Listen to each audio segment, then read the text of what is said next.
Good morning, everyone. My name is Lee Pham from MQ Agency, and today I'll addressing the 2023 Optus nationwide outage. This crisis disrupted service for over 10 million Australians, and our evaluates Optus communications response, identifying strengths and failures, and provides evidence for recommendations for rebuilding public trust and enhance long-term crisis preparedness. So now we go deep into it.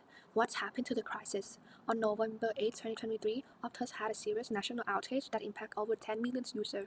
The disruptions was caused by a normal software update, which resulted in unanticipated routing adjustments from an international peering partners. A rush of border gateway protocols updates overloads Optus core routers, causing them to disconnect from the networks. The outage interrupted critical service such as hospitals, bankings, mobiles, and internet connectivities throughout the countries. Critically, 228,000 calls, emergency calls, did not connected during the disruptions. How did Optus respond for their crisis?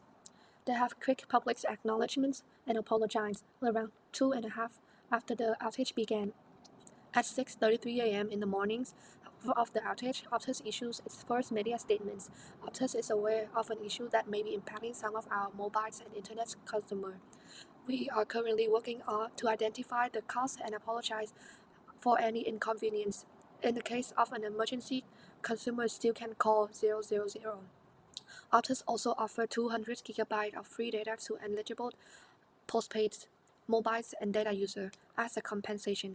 Optus also committed to improve its network's resilience. Its announcement to invest almost $1 billion to maintain the enhanced Optus infrastructures and handling the emergency call. On the other hand, apologia theories analyze the phenomena of defense public statements used to control public perceptions, which does not necessarily include admitting guilt, insensibility to Optus.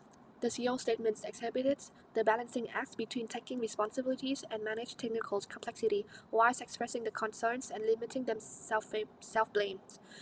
Furthermore, inadequate social media updates, posts on X, previously known as Twitter, addressing the problems but were deemed too late and inadequate. Furthermore, poorly received compensations.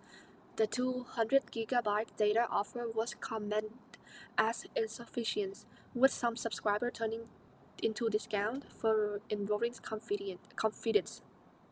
Optus released a media warnings on November 13, indicating the disruptions was caused by unanticipated routing change from the third-party international peering partners, purportedly Singtel's Styx network. This answer came many days after occurrence, prompting criticisms for a lack of timely disclosures. At the Senate hearing on November 17, Optus promised to improve network resilience and collaborate with authorities. Optus parent firm Singtel has openly disputed its involvement for the disruptions. Similar to the October 2021 Meta, which is known as Facebook, PGP routing outage, media suppressed Optus in crisis communication despite hours of global network outage, Meta statement in 2 hours, and Twitter's and media updates during the service interruptions.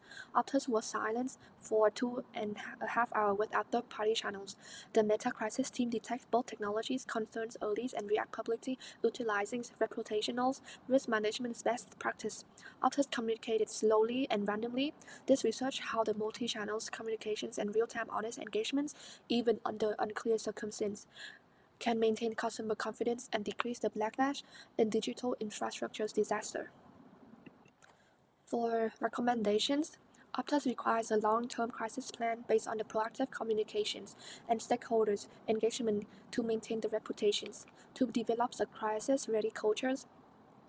From Agnes 2018, proposed regular risk talks with personal scenario simulations and clear decision-making duties. Fragbirds advised Optus to establish a cross-departmental crisis response team, spokespeople media trainings, and always-on the newsrooms. Johnson & Johnson stakeholder-first strategies during the Tennials scandals may help Optus to reinvent as transparent, safe, and progressive. Companies. Persistence, honesty, and timelessness are needed to build credibility and re-establish public trust. For Optus' reputation's recovery, Optus finally demonstrates openness and responsibility by alerting a CMA, explained the reason of the outage, and committed to the network's resilience during the Senate's inquiry. To establish confidence, Optus should implement and proactive crisis management approach that includes stakeholder listening systems and simulates exercise. Internal training is required to provide consistent message across the channels in the future crisis. Using Steve Heather's acknowledge, empathize, act, and follow up strategies may help Optus humanize its replies and increase message. So that is the end of my presentation. Thank you for listening.